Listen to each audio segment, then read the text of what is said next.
파산하는 프리마돈나, 자존심 과다 복용의 치명적 청구서. L. 성소피아의 아침 의식. 그녀의 이름은 이지수, 올해로 56이다. 하지만 동네 마트나 구청 민원실에서 불리는 그 흔한 이름 대신 그녀는 스스로를 소피아라 명명했다. 지수라는 이름은 너무나도 평범하고 축축해서 그녀가 지향하는 상류의 공기와는 도무지 어울리지 않았기 때문이다. 지수의 인생 철학은 명쾌했다. 인간은 가죽을 남기고 소피아는 오로라를 남긴다. 그녀에게 있어 외출 준비는 단순한 화장이 아니라 신성한 성전에서 치러지는 종교 의식과 같았다. 아침마다 파운데이션을 펴바르는 손놀림은 성당에서 성호를 긋는 수녀보다 경건했고, 아이라인을 그리는 집중력은 국보급 도자기를 빚는 장인의 그것을 능가했다. 20대 시절 중소기업의 보잘것없는 격리사원으로 일할 때도 그녀는 매일 아침 2시간을 재단 앞에서 보냈다. 완벽한 풀메이크업, 칼같이 다려진 블라우스, 그리고 그날의 기분과 정확히 일치하는 굽 높이의 구두. 지하철 2호선의 지옥철 안에서 사람들의 땀 냄새와 비명이 뒤섞일 때도 지수는 에어팟으로 클래식을 들으며 혼자만의 런웨이를 걸었다. 속으로 중얼거렸다. 오늘 나 좀 살아있네. 이 비루한 도시에서 나만 독야 청청하구나. 그녀는 명품을 사지는 않았다. 아니, 정확히 말하면 살 돈이 없었다. 하지만 그녀에게는 보세 옷을 샤넬처럼 보이게 만드는 기묘한 재주가 있었다. 동대문 뒷골목에서 산 3만원짜리 구두에 비즈 몇 개를 박아넣고 이탈리아 장인이 한 땀 한 땀 놓은 것이라며 스스로를 세뇌했다. 조금씩 티나지 않게 사모으는 건 낭비가 아니라 투자야. 그녀의 가계부사실 가계부 따위는 써본 적도 없지만은 늘 그렇게 합리화로 도배되었다. 결과적으로 통장은 늘 북극의 빙하처럼 텅 비어 있었지만 그녀의 자존심만큼은 에베레스트 정상에 꽂힌 깃발처럼 펄럭였다. 2. 고고한 독신주의와 어머니의 유산. 연애, 결혼. 지수에게 그것은 가성비 떨어지는 감정의 하수구였다. 자기 자신을 꾸미고 거울 속의 완벽한 피조물을 감상하기에도 24시간이 모자란데 땀냄새.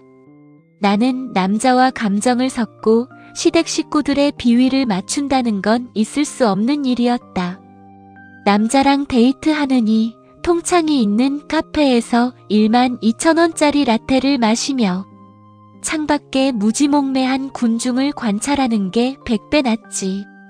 어머니가 살아생전 너 그러다 고독사한다며 등짝을 스매싱할 때도 지수는 우아하게 차를 홀짝이며 대꾸했다. 엄마, 나 아직 이렇게 예쁜데 급할 게 뭐 있어? 보석은 원래 나중에 발견되는 법이야. 그러다 50살이 되던 해 어머니가 세상을 떠났다. 어머니는 평생 파출부와 시장 노점을 전전하며 모은 작은 아파트 한 채와 약간의 유산을 남겼다. 지수는 장례식장에서 눈물을 흘리면서도 내심 안도했다. 드디어 내 품격을 온전히 뒷받침해줄 총알이 충전됐구나. 그녀는 그 돈이 노후 자금이라는 사실을 망각했다. 그녀에게 유산이란 평생 예쁜 나를 유지하기 위한 구독 서비스 연장권에 불과했다. 3. 운명의 덫, 문화센터의 귀부인들. 인생의 파멸은 늘 우아한 탈을 쓰고 다가온다.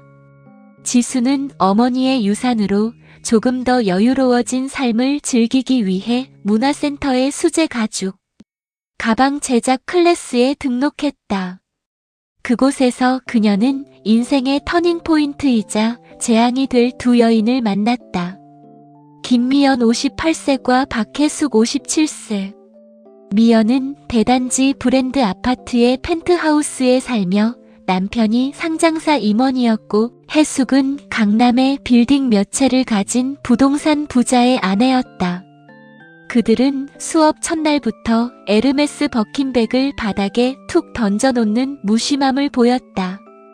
지수는 본능적으로 깨달았다. 아, 이들은 진짜다. 그런데 기묘하게도 그 언니들이 지수를 주목했다. 지수가 정성 들여 꾸민 외모와 고상한 말투 때문이었을까? 미연이 물었다. 지수 씨는 어느 단지에 살아? 분위기가 딱 우리 쪽 사람인데. 지수는 0.1초 동안 갈등했다. 아, 저는 그냥 작은 연립에 라고 말할 것인가 아니면 호호 그 근처에요 라고 얼버무릴 것인가. 그녀의 자존심은 후자를 택했다. 아, 그냥 조용한 곳에 있어요. 번잡한 건 딱 질색이라서요. 그날부터 지수의 인생은 거대한 코스프레 쇼가 되었다. 언니들이 지수 씨도 여유가 있나 보내라고 넘겨짚으면 지수는 그 착각을 교정하기는커녕 금치를 해서 돌려주었다. 4. 가짜들의 리그, 진짜들의 지갑. 언니들과의 만남은 돈 지랄의 연속이었다. 지수야, 이번 주말에 골프 라운딩 어째? 멤버 한 명이 비네. 골프채를 잡아본 적도 없는 지수였지만 아, 요즘 좀 쉬고 있었는데 오랜만에 나가볼까? 라는 말이 튀어나왔다. 그날 오후 그녀는 백화점으로 달려가 최고급 골프채 세트와 라운딩복을 질렀다. 할부 개월 수를 묻는 점원에게 일시불효라고 답할 때의 그 쾌감은 마약보다 강렬했다. 점심 식사도 예외는 아니었다. 언니들이 호텔 망고 빙수를 먹으러 가자면 지수는 속으로 이 돈이면 국밥이 10그릇인데라고 울부짖으면서도 겉으로는 여기 망고는 후숙이 좀 덜 된 것 같네요 라며 까칠한 미식가 흉내를 냈다. 언니들이 한번 계산하면 자존심 강한 지수는 반드시 다음 차례를 가로챘다. 80만원짜리 와인 계산서를 아무렇지도 않게 낚아채며 지난번에 미연 언니가 냈으니까 이번엔 내 차례야 라고 웃었다. 그 웃음은 사실 피눈물이었다. 일본의 온천 여행, 동남아의 풀빌라, 급기야 유럽 패키지 투어까지. 지수의 인스타그램은 화려함의 극치를 달렸다. 에펠탑을 배경으로 샤넬 재킷 당연히 중고 거래로 산 것이지만을 걸치고 V를 그리는 그녀의 모습 아래에는 언니 정말 부러워요. 진정한 퀸의 삶. 같은 댓글들이 달렸다. 지수는 침대에 누워 그 댓글들을 읽으며 식은땀을 흘렸다. 통장 잔고는 이미 마이너스로 돌아선 지 오래였다. 5. 청구서의 습격과 야반도주. 6년이라는 시간 동안 지수는 부유한 독신녀라는 환상을 완벽하게 연기했다. 하지만 현실의 중력은 무자비했다. 어머니가 남겨준 유산은 진작에 증발했고 카드 돌려막기는 이제 한계치에 다다랐다. 매일 아침 휴대폰으로 날아오는 카드사의 결제 알림 문자는 사형 선고 같았다. 가장 비참한 것은 6년이나 우정을 쌓았다는 언니들에게 단 한마디도 진실을 말할 수 없었다는 점이다. 언니들, 나 사실 돈 없어. 그동안 허세 부린 거야 라고 고백하는 순간 자신이 쌓아온 56년의 인생 전체가 쓰레기통에 처박힐 것만 같았다. 그녀에게 가난은 죄악보다 더 수치스러운 것이었다. 그러던 어느 날 우편함에 빨간 글씨가 박힌 최종 독촉장이 꽂혔다. 그 장지문을 여는 순간 지수는 현관 바닥에 주저앉아 통곡했다. 결국 그녀는 유일한 재산이었던 어머니의 아파트를 담보로 대출을 받았지만 그 돈조차 빚을 갚고 나니 남는 게 없었다. 자존심을 지키려고 집을 팔았는데 결국 자존심이 내 집을 집어삼켰네. 그녀는 언니들에게 마지막 카톡을 남겼다. 갑자기 해외에 계신 친척분 사정이 생겨서 급하게 지방으로 내려가게 됐어. 당분간 연락 힘들 것 같아. 그것은 비겁한 도망이었다. 언니들은 아쉬워하며 선물을 보내주겠다고 주소를 물었지만 지수는 조용히 카톡방을 나갔다. 익십의 예술이 아니라 존재의 삭제를 택한 것이다. 6. 시골 빌라의 마리아와 냉소적인 밤. 현재 이지수, 아니 이제는 다시 이지수로 돌아온 그녀는 어머니가 젊은 시절 잠시 살았던 시골의 낡은 월세 빌라에 살고 있다. 그녀의 곁에는 마리아와 벨라라는 이름의 강아지 2마리뿐이다. 낮에는 조용해서 마음이 편하다가도 해가 지면 미칠 듯한 공포가 밀려온다. 창밖의 바람소리가 마치 카드사 직원의 구두 소리처럼 들리고 가끔 들리는 고양이 울음소리가 거지년 허세 떨더니 꼴 좋다라는 언니들의 비웃음처럼 들린다. 그녀는 가끔 먼지가 쌓인 여행 가방에서 예전에 입었던 명품 브랜드의 코트를 꺼내 입어본다. 거울 속에는 56세의 초라한 노파가 한때의 영광을 걸치고 서 있다. 그녀는 사진첩 속 에펠탑 앞에 자신을 보며 피식 웃는다. 야, 이지수. 그때 진짜 재밌긴 했지. 근데 말이야, 그 재미값이 이렇게 비쌀 줄은 몰랐다. 30분짜리 불꽃놀이를 보려고 평생의 연료를 다 태워버린 꼴이잖아. 그녀는 이제 안다. 자신이 그토록 숭배했던 남들처럼이라는 신이 사실은 가장 잔인한 사채업자였다는 것이. 남들 지갑을 몰래 빌렸으며 연기했던 그 화려한 주연. 배우의 삶은 결국 노후의 빈곤이라는 가장 비참한 엔딩으로 막을 내렸다.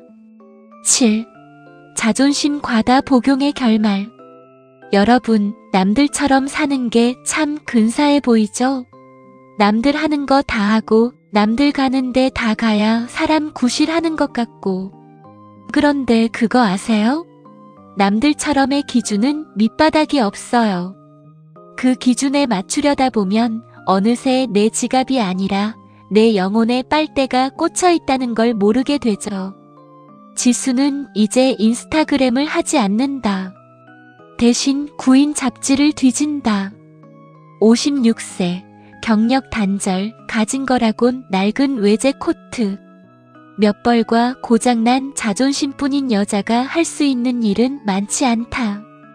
식당 설거지, 빌딩 청소. 한때 저런 일은 누가 하나 싶었던 일들이 이제는 그녀가 간절히 바라는 생존의 동선이 되었다. 예쁘게 살고 싶었는데 결국 초라하게 늙어버렸네요. 이게 바로 자존심 과다 복용 부작용입니다.